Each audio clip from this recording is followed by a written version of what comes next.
إن الحمد لله نحمده ونستعينه ونستغفره ونعوذ بالله من شرور أنفسنا ومن سيئات أعمالنا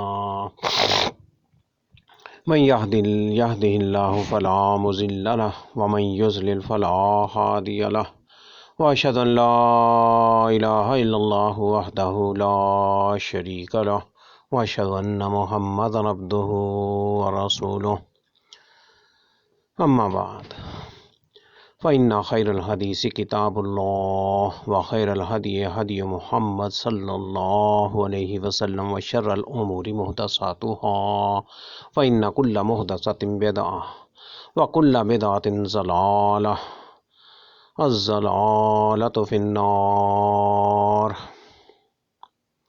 يا أيها الذين آمنوا اتقوا الله حق تقاته ولا تموتن الا وانتم مسلمون۔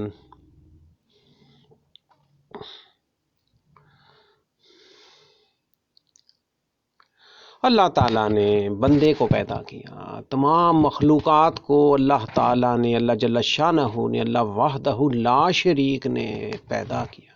بندے کو حکم دیا گیا ہے کہ وہ صحیح راستہ اللہ سے طلب کرتا رہے، جیسا کہ سورہ فاتحہ میں سورۃ الفاتحہ میں فرمایا گیا ہے، اہدنا الصراط المستقیم۔ اس لیے ہر مسلمان کو نماز کی ہر رکعت میں اس دعا کی تلقین کی گئی ہے۔ اس لیے ضروری ہے کہ ان اشخاص اور جماعتوں کا ذکر کیا جائے، ان کے بارے میں کچھ بیان کیا جائے جن کے ذریعے سے انسان صحیح راستے کو اختیار کرتا ہے، ان کے افعال و اقوال دیکھ کر صحیح راستے پر آتا ہے اور غلط راستے سے جدائی اختیار کرتا ہے، ورنہ تو باطل مذہب میں سے ہر ایک اپنے آپ کے صحیح راستے پر ہونے کا دعویٰ کرتا ہے۔ مسلمان کو چاہیے کہ اپنے ذہن میں اپنی ایک جماعت مقرر کرے، ایک محمدی جماعت کی سمت تعین کرے اس کا، کہ اس سے صحیح راستہ معلوم ہو سکے، اس سے صحیح راستہ معلوم ہو سکے۔ اللہ پاک نے صحیح راستے کو صراط الذین انعمت علیہم سے بیان فرمایا ہے، یعنی ان لوگوں کا راستہ جن پر اللہ جل شانہ نے فضل و کرم کیا۔ اس بات کو قرآن نے دوسری جگہ تفصیل سے بیان کرتے ہوئے فرمایا کہ وہ چار جماعتیں ہیں، ان میں انبیاء علیہ الصلوۃ والسلام، صدیقین، شہداء اور صالحین ہیں۔ یعنی وہ چار وہ جماعتیں ہیں، یہ وہ لوگ ہیں صراط الذین انعمت علیہم میں شامل ہوتی ہیں۔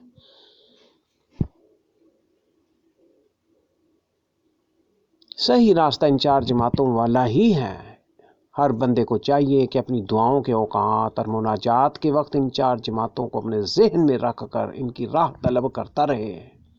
اللہ تعالیٰ جل شانہ قرآن مجید کی سورۃ النساء آیت نمبر 69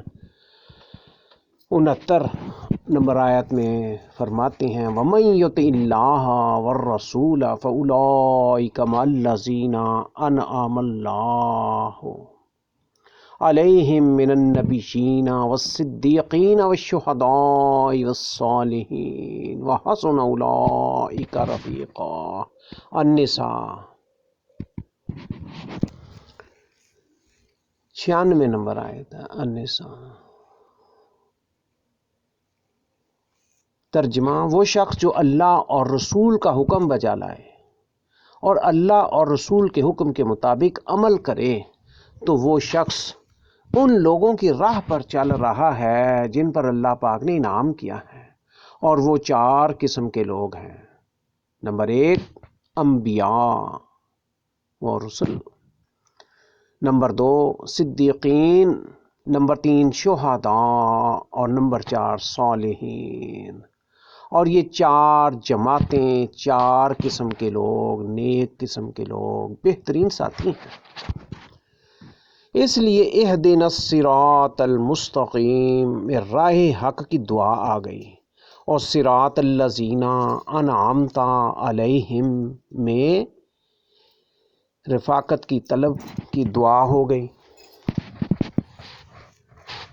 عام محاورہ ہے الرفیق قبل الطریق، الرفیق قبل الطریق، کہ پہلے اپنے ساتھی کسی کو ملا کر رفیق بنا لو تو اس سے تمہیں آسانی ہوگی، اور اس کے بعد کسی راستے پر چلنے کا ارادہ کرنا۔ یہاں یہ بھی بات سمجھ لینی چاہیے کہ یہ 4 قسم کے لوگ اور 4 جماعتیں آپس میں درجے کے اعتبار سے برابر نہیں ہیں۔ یہ درجہ بدرجہ نیک لوگوں کو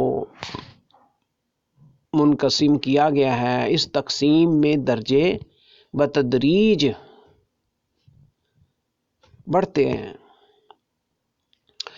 بلکہ ایک دوسرے سے افضل ہیں۔ اس لیے عام مسلمانوں کو چاہیے کہ صالحین کی رفاقت طلب کریں اور اسی کی دعا کریں، اور صالحین شہداء کی رفاقت طلب کیا کریں، اور صالحین شہداء کی رفاقت طلب کیا کریں، اور شہداء صدیقین کی رفاقت طلب کریں۔ اور کوئی عام آدمی اس میں سے انبیاء کی رفاقت کی خواہش کرے تو اس کو چاہیے کہ پہلے ان 3 جماعتوں کی رفاقت کی صلاحیت اپنے اندر بدرجہ اتم پیدا کریں۔ کیا مطلب دوسرے معنوں میں کہ صالحین کی رفاقت طلب کیا کریں، عام مسلمان صالحین کی رفاقت کی طلب یعنی دعا کیا کریں، اور جو صالحین ہیں وہ شہداء کی رفاقت و ساتھی ان کی طلب کیا کریں، اور صالحین شہداء کی رفاقت طلب کیا کریں، اور شہداء صدیقین کی رفاقت طلب کریں۔ اگر کوئی عام آدمیوں میں سے انبیاء کی رفاقت کی خواہش کرے، کیونکہ انبیاء کی رفاقت کی خواہش تو ہو سکتی ہے، انبیاء بننا تو ناممکن ہے، کیونکہ نبی پاک حضرت محمد مصطفیٰ صلی اللہ علیہ وسلم آخری نبی ہیں، ان کے بعد کوئی نبی نہیں آنا۔ اس لیے ہم یہ کوشش و محنت کاوش اور خواہش کر سکتے ہیں کہ انبیاء کی رفاقت پا سکیں۔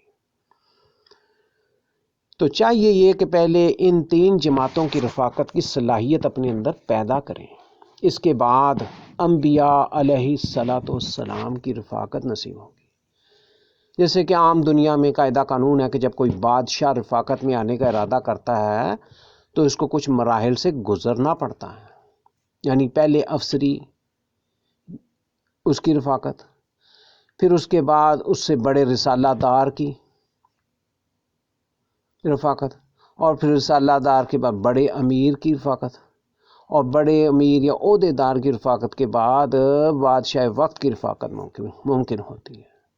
اس واسطے اولیاء اللہ کے سلسلے میں داخل ہونا اور ان کے ذریعے سے وسیلہ ڈھونڈنا، ان کے ذریعے سے وسیلہ ڈھونڈنا یعنی دعا کرنا، ان سے دعا کروانا، یعنی جو صالحین ہیں، شہداء میں سے ہیں، نیک لوگ ہیں، زندہ موجود ہیں، غازی ہیں، یعنی کہ شہداء یعنی غازی ہیں، تو ان سے دعائیں کروانا، یہ امر مستحسن ہے۔ بارگاہ الہی کی اصل راہ کی تعلیم انبیاء کو حاصل ہوتی ہے، اور انبیاء اس کے بعد صدیقین، پھر شہداء، پھر صالحین۔ یہ اللہ تعالیٰ نے سورۃ النساء میں یہ آیت جو تلاوت کی گئی ہے اس میں یہ بتایا ہے کہ اللہ ترتیب پہلے انبیاء کی معرفت، اس کے بعد باقی 3 جماعتوں کی، 3 قسم کے لوگوں کی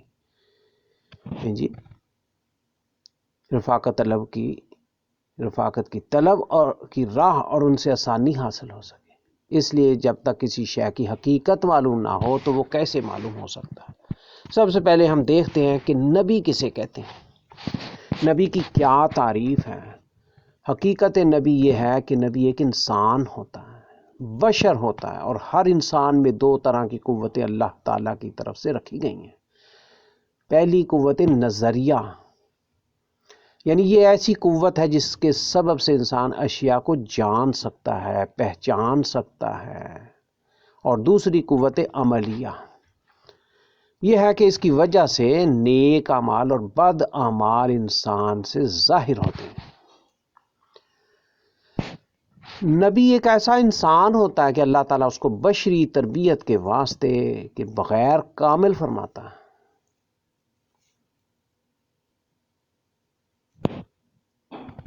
اللہ پاک اس کی قوت عملیہ میں ایسا ملکہ پیدا کر دیتا ہے، اس کی وجہ سے نیک اعمال کمال رغبت سے اس سے ہونے لگتے ہیں، اور برے کاموں سے بے انتہا متنفر رہتا ہے، ان سے بچا رہتا ہے۔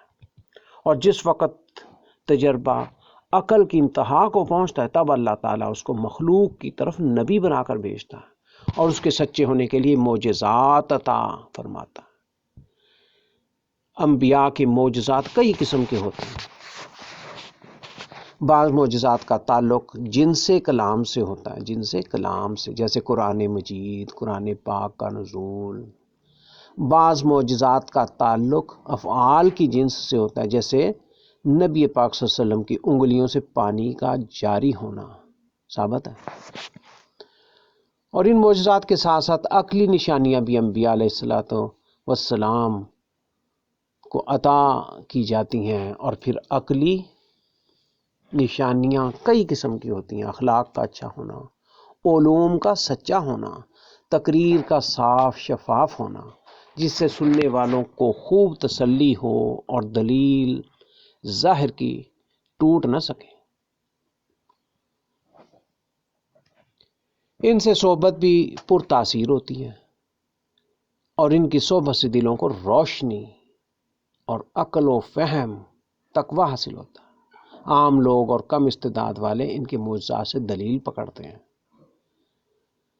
اور کامل استعداد والے لوگ نبی کے کمالات سے دلیل پکڑتے ہیں، خصوصاً روحانی بیماریوں کے علاج کے وقت، نفوس ناقصین کو کامل وقت اور ہم صحبتوں کے اوپر انوارات کے اترتے وقت۔ ہر وہ شخص جو عقل رکھتا ہے اس کو ان کی نبوت پر واقعی یقین حاصل ہو جاتا ہے۔ اور جاننا چاہیے کہ انبیاء دو قسم کی خبریں بیان کرتے ہیں کہ عقل بھی ان کو تسلیم کرتی ہے، جیسے وجود باری تعالیٰ، صفات کمال باری تعالیٰ اور انبیاء، اور بعض اوقات ان چیزوں کو بیان کرتے ہیں کہ ان کی حقیقت کو صرف عقل بیان کر سکتی ہے، جیسے روزوں کے احکام، نیک اعمال اور یہ اعمال کے اوپر ثواب و عذاب کا ملنا۔ اسی طرح وہ کام جو کبھی اچھے ہوتے ہیں اور کبھی برے ہوتے ہیں۔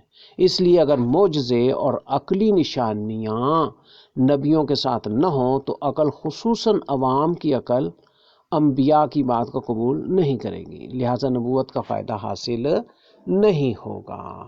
یہ پہلی قسم کے لوگ بیان کیے گئے ہیں، یعنی انبیاء، جن کو نبی کے بارے میں کہا گیا ہے، جو اللہ تعالیٰ کی خبر دیتے ہیں، اللہ تعالیٰ کے فرمان کی خبریں پہنچاتے ہیں، ارشادات و فرمودات ربی پہنچاتے ہیں۔ اللہ تعالیٰ کیا چاہتا ہے وہ بیان کرتے ہیں اور پوری بات پہنچاتے ہیں، عمل کر کے دکھاتے ہیں۔ یہ وہ لوگ ہیں جن کو ہم انبیاء کہتے ہیں۔ اس کے بعد صدیقین۔ صدیق کسے کہتے ہیں؟ یعنی صدیق کی تعریف کیا ہو سکتی؟ صدیق وہ شخص ہے، وہ ہے کہ جس کی قوت نظریہ انبیاء کی قوت نظریہ کی طرح کامل ہوتی ہے،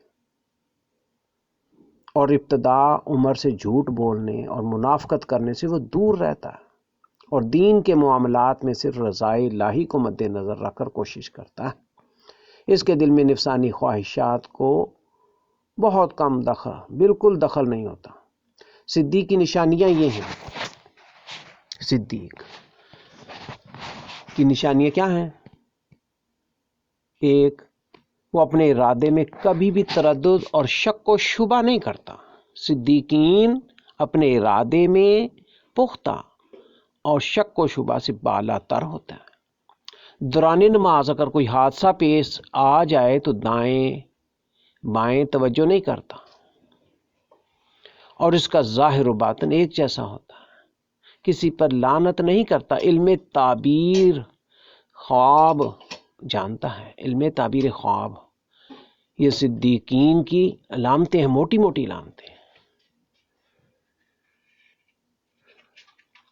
اس کے بعد شہداء، شہید کی کیا تعریف ہو سکتی ہے؟ یعنی شہید ہم کسے کہتے ہیں؟ شہید وہ شخص ہوتا ہے، وہ نیک ولی، وہ نیک انسان ہوتا ہے جس کا دل مشاہدات تجلیات الہی میں مستغرق غرق ہوتا ہے، اور جو کچھ انبیاء نے اس تک پہنچایا ہے اس کو اس دل سے اس طرح قبول کرے کہ گویا وہ اس کو دیکھ رہا ہے۔ اسی وجہ سے دین کے معاملے میں اس کو قربانی دینا آسان کام معلوم ہوتا ہے، اس کے لیے آسان ہو جاتا ہے، حتیٰ کہ وہ اپنی جان بھی راہ الہیہ میں قربان کر دینا چاہتا ہے۔ اپنی جان کو، اپنے مال کو، اپنے رب کی رضا کے لیے وہ قربان کر دینا کچھ بڑا کام نہیں سمجھتا، اگرچہ ظاہر میں مقتول نہ ہو اور قوت عملیہ قریب قوت انبیاء کے ہوتی ہے۔ شہید یعنی شہداء اور شہید ہم کسے کہتے ہیں کہ وہ اس کے لیے کام آسان ہوتا ہے، بڑی سے بڑی قربانی، وہ مشاہدات تجلیات الہی میں غرق ہوتا ہے۔ اللہ تعالیٰ کی جو تجلیات ہیں، مظاہر ہیں، مشاہدے ہیں، یعنی وہ اس چیز کو ایسے دیکھتا ہے کہ گویا کہ اس کو وہ دیکھ رہا ہے، جو نبی نے اس تک باتیں پہنچائی ہیں۔ یہ شہید کی تعریف ہے، یعنی درجہ کمال تک وہ اس قدر تقوی میں پہنچا ہوتا ہے جی کہ گویا وہ حقیقت کو دیکھ رہا ہوتا۔ اپنی جان قربان کر دینا آسان کام نہیں، اور شہید کا مطلب صرف گواہی دینا نہیں، اصل کیا ہے کہ گویا وہ اس کو دیکھ رہا ہے۔ تجلیات الہی، اللہ رب العزت سے ملاقات جی، اس کے سامنے پیش ہونا، اور ان حقائق کو، یہ کائنات کا نظام، اللہ تعالیٰ شہداء کے درجے میں ہم کو شامل فرمائے۔ اس کے بعد صالحین کسے کہتے ہیں؟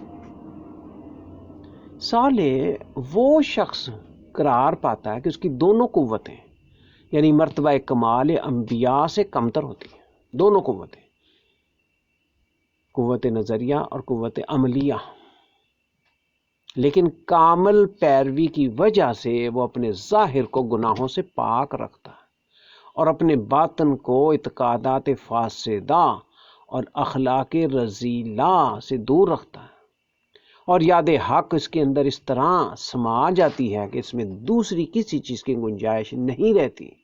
ولی کا لفظ اگرچہ ان تینوں کو شامل ہے، لیکن اکثر و بیشتر صالحین پر بھی اس کا اطلاق ہوتا ہے۔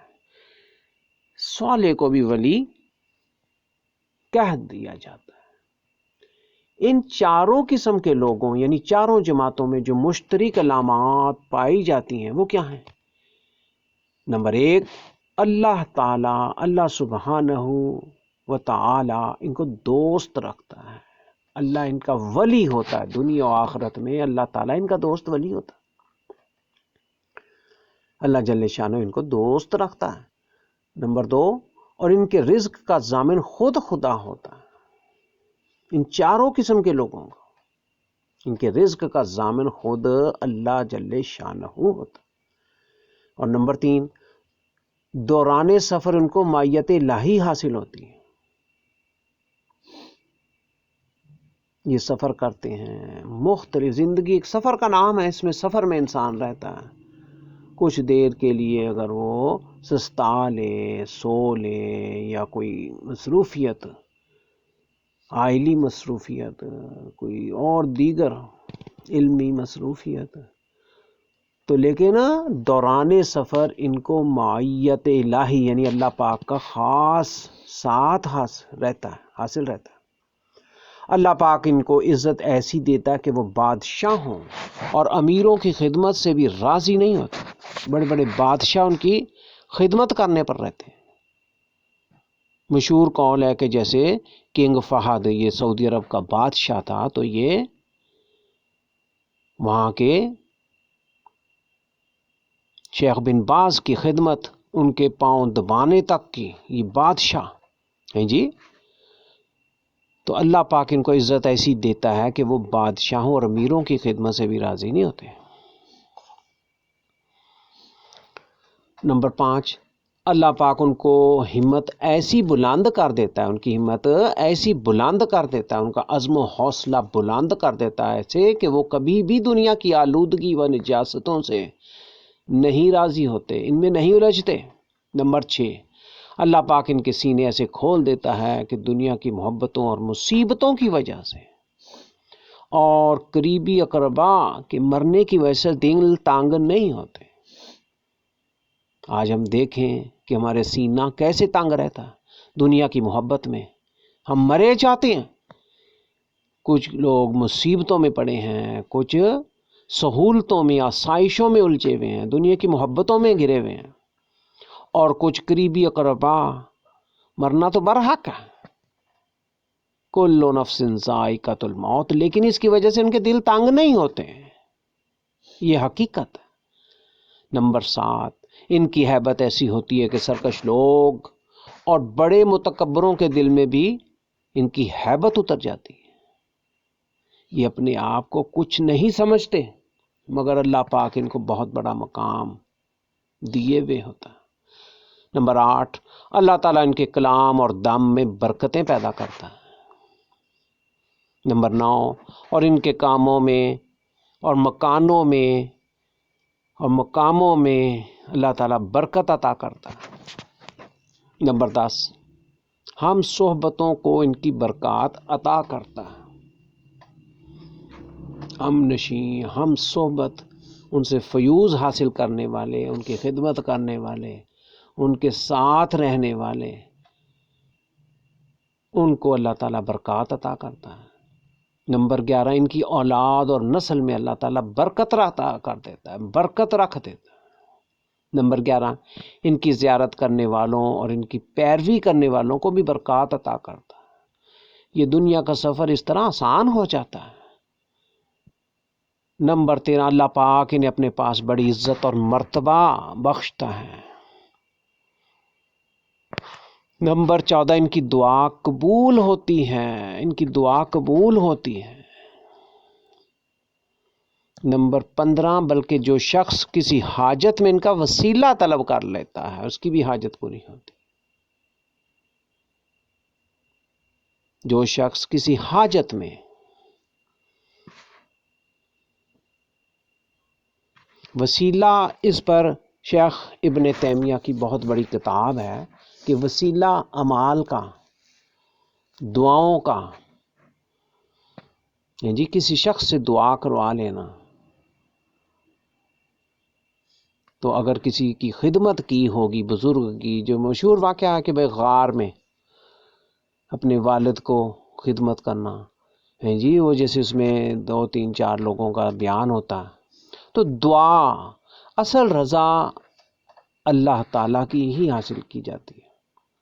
اللہ تعالیٰ سے ہم دعا کرتے ہیں کہ اللہ پاک ان 4 جماعتوں کی اتباع اور رفاقت ہمیں نصیب کرے، اور ہمیں ان 4 لوگوں میں سے جو ہمارا مقام ہے، یعنی انبیاء، صدیقین، شہداء اور صالحین،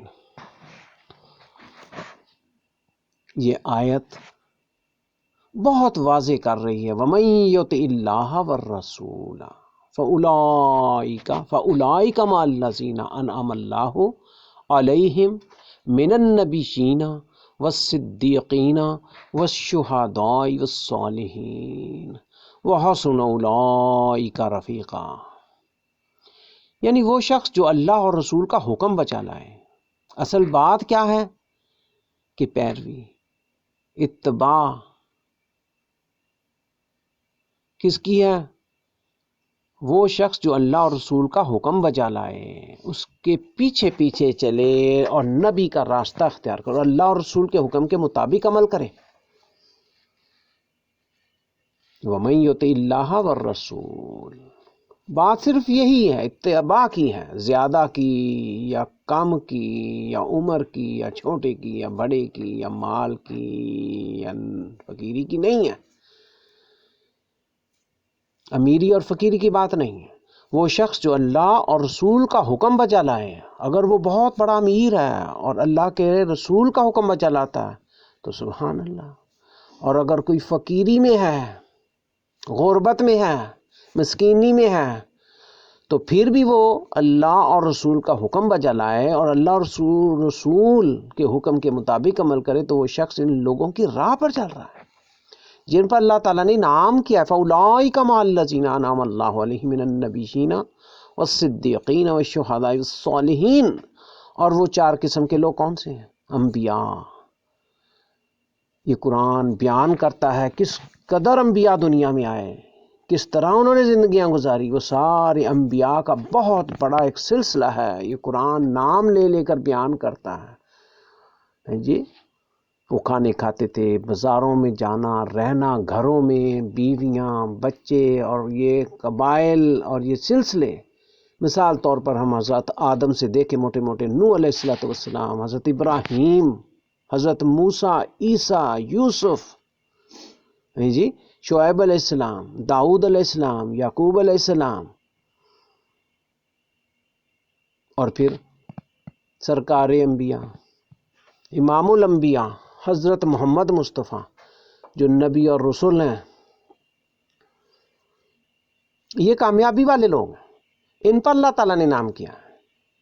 اور پھر صدیقین، اور پھر شہداء اور صالحین، یہ چار بہترین ساتھی ہیں۔ وَحَسُنَ أُولَٰئِکَ رَفِیقًا، یہ آیت میں، قرآن پاک میں اللہ تعالیٰ یہی فرما رہا ہے۔ تو قصہ مختصر یعنی اینڈ میں ہم یہی کہہ سکتے ہیں کہ اہدنا الصراط المستقیم۔ ہم دعا ہر وقت مانگتے ہیں کہ یا اللہ ہمیں سیدھا راستہ دکھا۔ یہ بندے کو حکم بھی دیا گیا ہے۔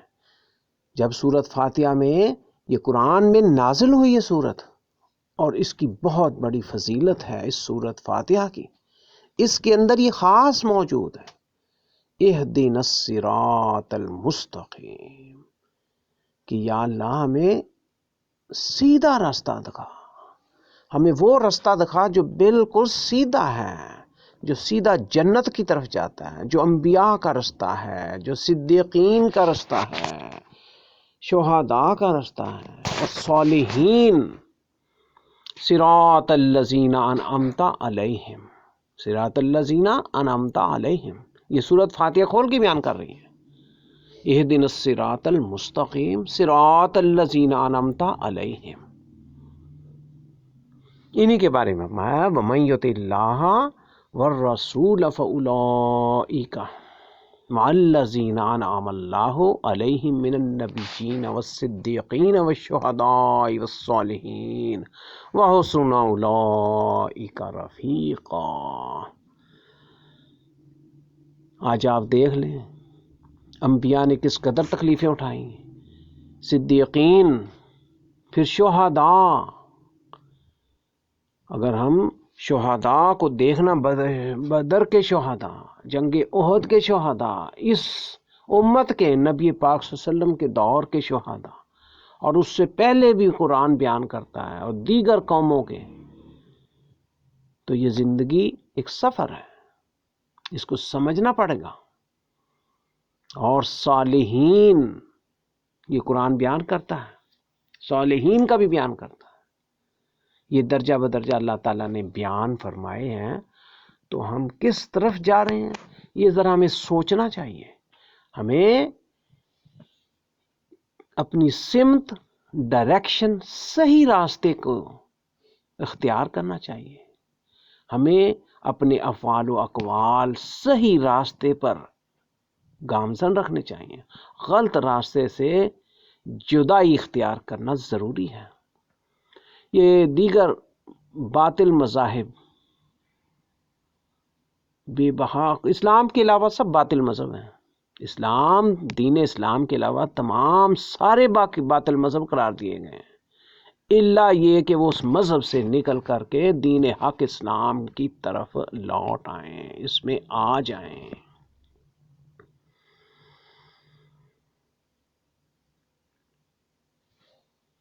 تو اللہ تعالیٰ سے دعا ہے کہ ہمیں انعام یافتہ جماعتوں میں شامل فرمائے۔ جماعت پر اللہ تعالیٰ کا ہاتھ ہوتا ہے، یعنی اسلام اجتماعی دعوت دیتا ہے، جماعت میں نماز ادا کرنا، جماعت کا فنکشن، یہ کھانا کھانا قرآن پاک میں اجازت دی گئی ہے، بھی علیحدہ علیحدہ بھی کھا سکتے ہو، کٹھے بھی کھا سکتے ہو، یہ ساری چیزیں، لیکن برکات انبیاء.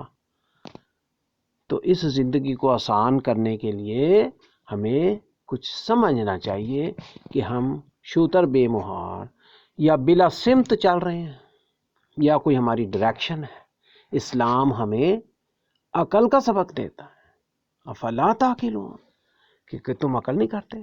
تو یہ قرآن پاک یہ ہماری کتاب ہے، قرآن و سنت، قرآن و حدیث ہے جی.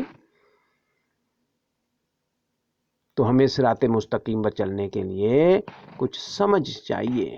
اللہ تعالیٰ نے سب کو دماغ دیا، عقل دیا، آنکھیں دیا، ہاتھ دیے، پاؤں دیے ہیں جی، ناک کان یہ سننے دیکھنے چکھنے کے لیے دیے.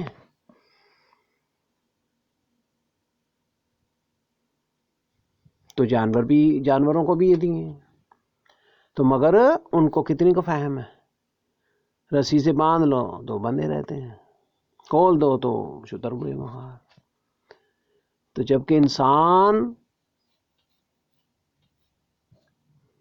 اس کے لیے نبی بھیجے گئے، انسان کے لیے. تو صرف اس طرف تھوڑی سی توجہ ہمیں کرنی چاہیے کہ ہم کہیں وقت پورا کر رہے ہیں یا صحیح سمت میں کامیابی کی طرف گامزن ہے. اللہ تعالیٰ سے دعا ہے کہ اللہ تعالیٰ ہمیں کامیاب لوگوں میں، نام یافتہ لوگوں میں.